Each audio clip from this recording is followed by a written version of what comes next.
So next news is first estimation exercise of Indian Gaur in Nilgiri in recent years. So the first population estimation exercise of Indian Gaur carried out in Nilgiri Forest Division, because these species mostly dominant to the south, or we can say the Western Ghat part of the India. So the population estimation exercise has revealed that more than estimated 2,000 Indian Gaurs inhabits Nilgiri Forest Division. Okay. So proximity to human settlement, because इनका कुछ population में भी increase भी हुआ है, and that was noticed. It was noticed majority of the Gaurs prefer to inhabit tea estate and human settlements.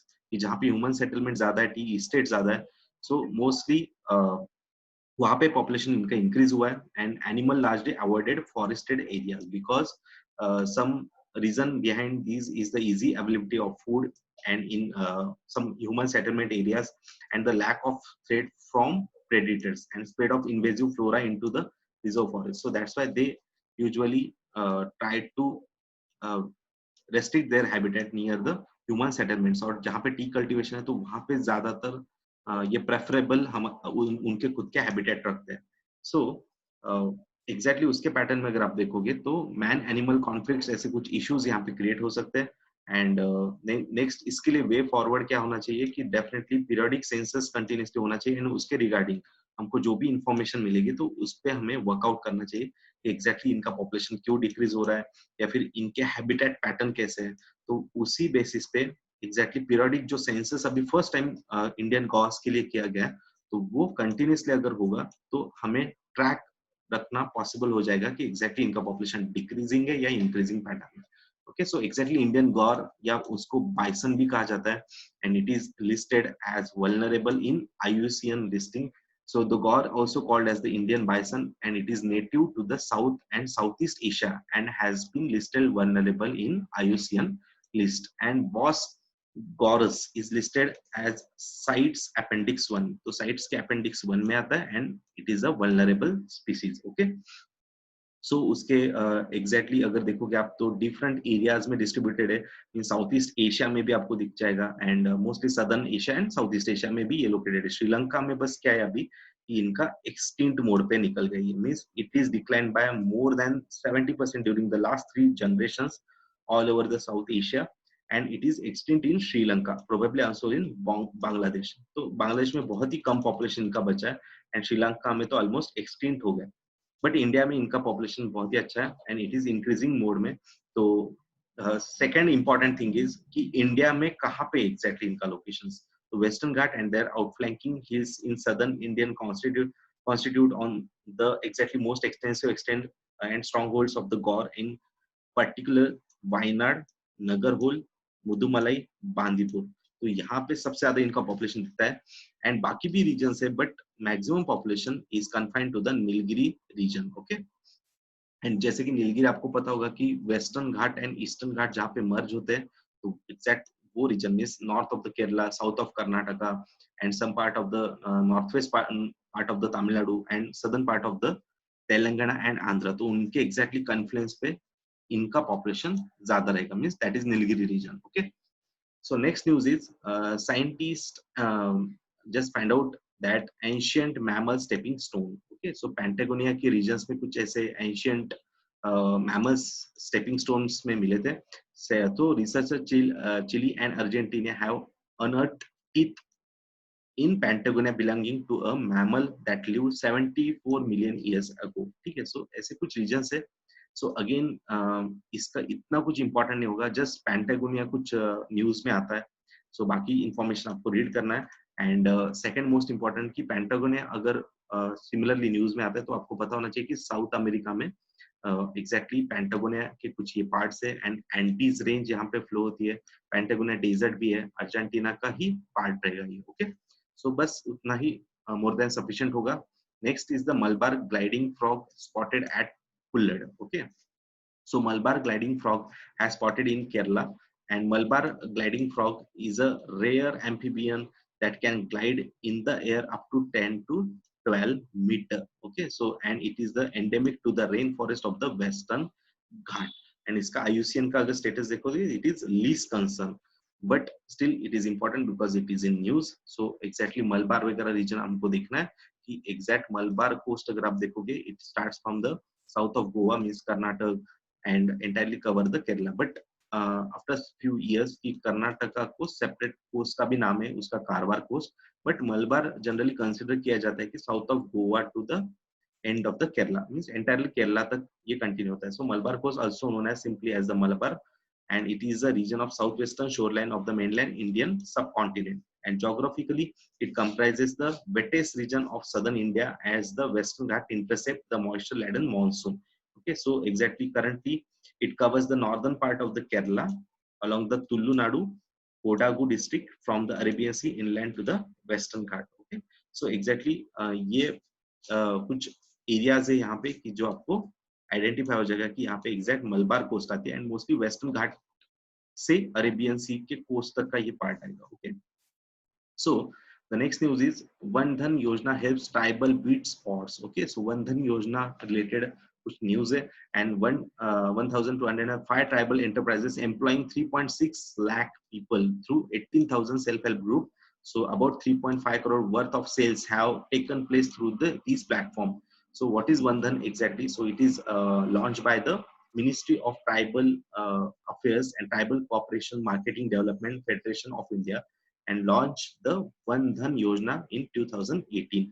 So exactly इसका क्यों launch किया था? तो intention to improve tribal income through value addition of tribal products. तो exactly जो भी ये produce करते हैं तो उनको प्रॉपर उसका रेन्यूमरेशन मिलना चाहिए. तो इसलिए ये स्कीम लॉन्च किया था कि डिफरेंट उनके प्रोड्यूस होते हैं एग्रो प्रोड्यूसर्स होते हैं तो उनको प्रॉपर वैल्यूज मिलनी चाहिए.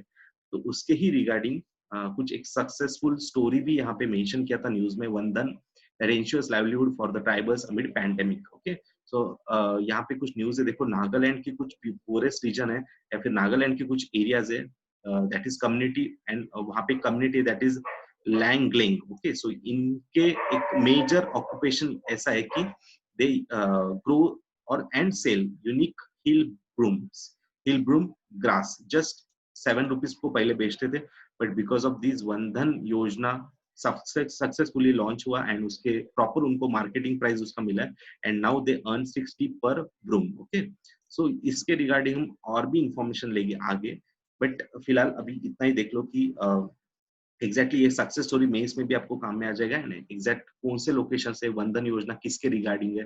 सो मोस्टली ट्राइबल जो लोग हैं तो उनके प्रोडक्ट्स रहेंगे या फिर प्रोड्यूस जो भी रहेगा तो उनको एक प्रॉपर वैल्यू मिलनी चाहिए. ओके, सो इसके देखो the products range from hill brooms wild Honey ये भी आएंगे बाकी भी जस्ट हमने एक सक्सेस स्टोरी यहाँ पे डिस्कस किया बट बाकी भी आएगा like candles ointments and like bamboo bottles हो गए एलोवेरा सोप्स हो गए.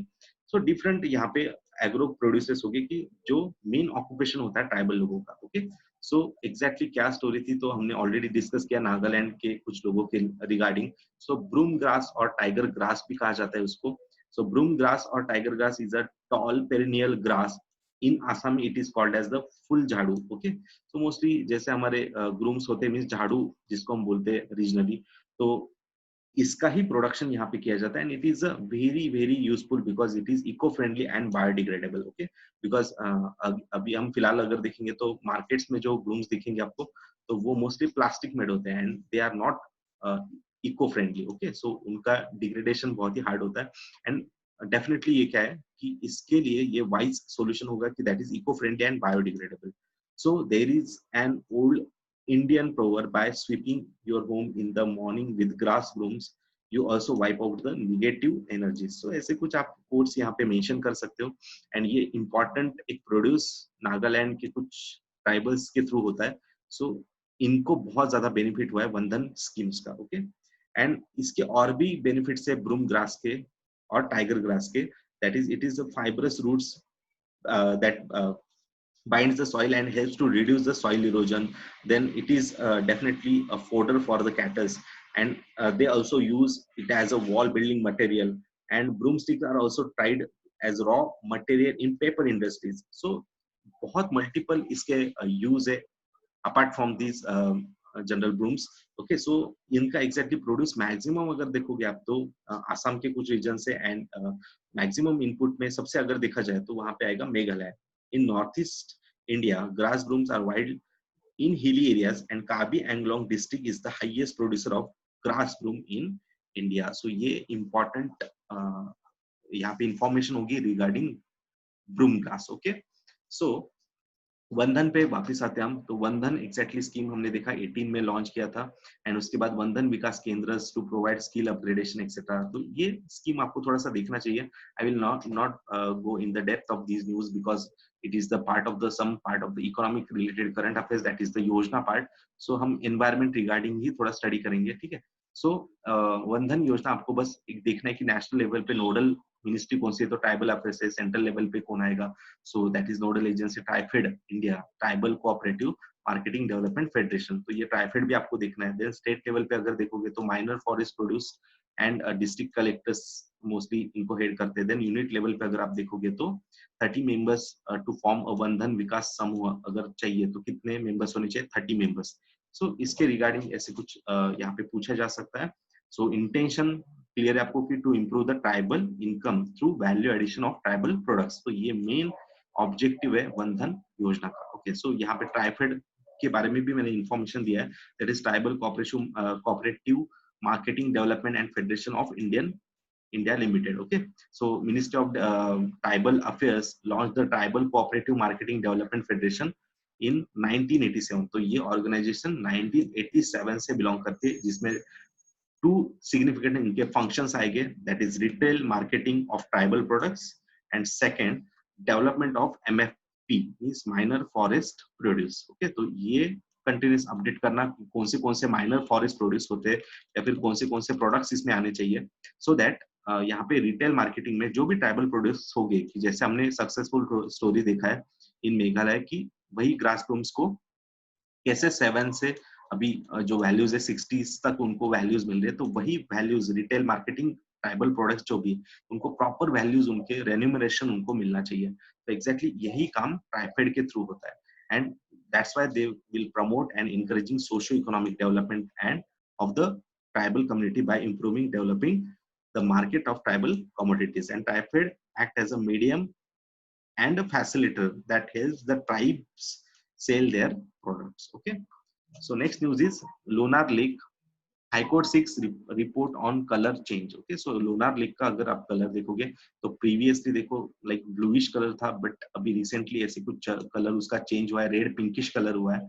सो इसलिए ये कुछ न्यूज थी। एंड ये लेक कहाँ पे आता है लूनार लेक, तो इट इज इन महाराष्ट्र में बुल्ढाना डिस्ट्रिक्ट है, तो वहां पे ये लोनार लेक आता है। Okay, so Nagpur bench of the Bombay high court has short the report on environmental impact assessment Lonar lake from the national Environment Engineering Research Institute and the Geological Survey of India. Okay, so issues is what is the issue exactly? So water in the Lonar Lake in the Buldana district of Maharashtra was found reddish and pink color. Okay, so ये थोड़ा सा colour change हुआ है, तो इसके regarding ये news में आया था। सो मे बी ये प्रीलिम्स का क्वेश्चन बन सकता है कि एग्जैक्टली ये कौन से स्टेट में है, कौन से डिस्ट्रिक्ट में है, या एग्जैक्टली इसका पैटर्न कौन सा है, मींस ये कौन से टाइप का लेक है।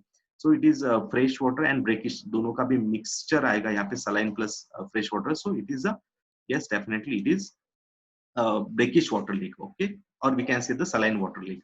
तो exactly ये कैसे क्रिएट हुआ है, तो देखो it is a crater lake, means asteroids, जैसे कि एस्टेरॉइड कोलिजन हुआ था, created by an asteroid collision with earth impact during the Pleistocene epoch. तो एस्टेरॉइड कोलिजन से ही इसका क्या हुआ है, क्रिएशन हुआ है। सो मे बी ओरिजिन पे ज्योग्राफिकल एंगल से ये क्वेश्चन पूछा जा सकता है, and it is also known as the lunar crater, that's why it is known as the lunar crater. Okay, so the next thing is the water in the lake is both saline and alkaline. Okay, so just remember that ये भी एक pattern बन सकता है, and it is one of the 4 known hyper velocity impact pattern in basaltic rock. बाकी तो Brazil में, and बाकी जो 3 आपको ब्राजील में ऐसे टाइप के लेक दिखेंगे, एंड एक जो मतलब वर्ल्ड में ऐसे 4 ही आपको दिखेंगे, तो उसमें से एक हमारे यहाँ पे महाराष्ट्र में या फिर ओवरऑल इंडिया में महाराष्ट्र में लोकेटेड है। ओके, सो ये लोनार लेक रिलेटेड इंफॉर्मेशन थी। And next is the NEERI.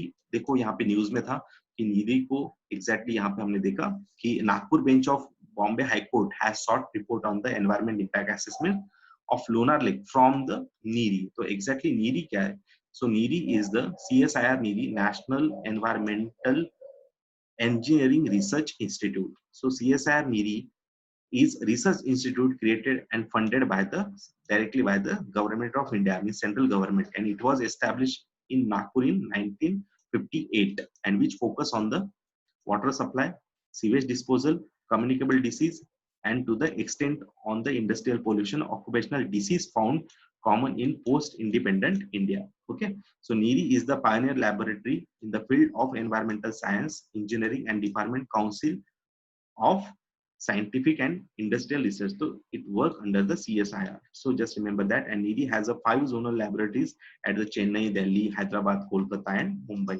Okay, so it falls under the ministry of science and technology. So just remember कि CSIR होगा या फिर नीरी होगा, ये दोनों भी किसके अंडर वर्क करेंगे, ministry of science and technology.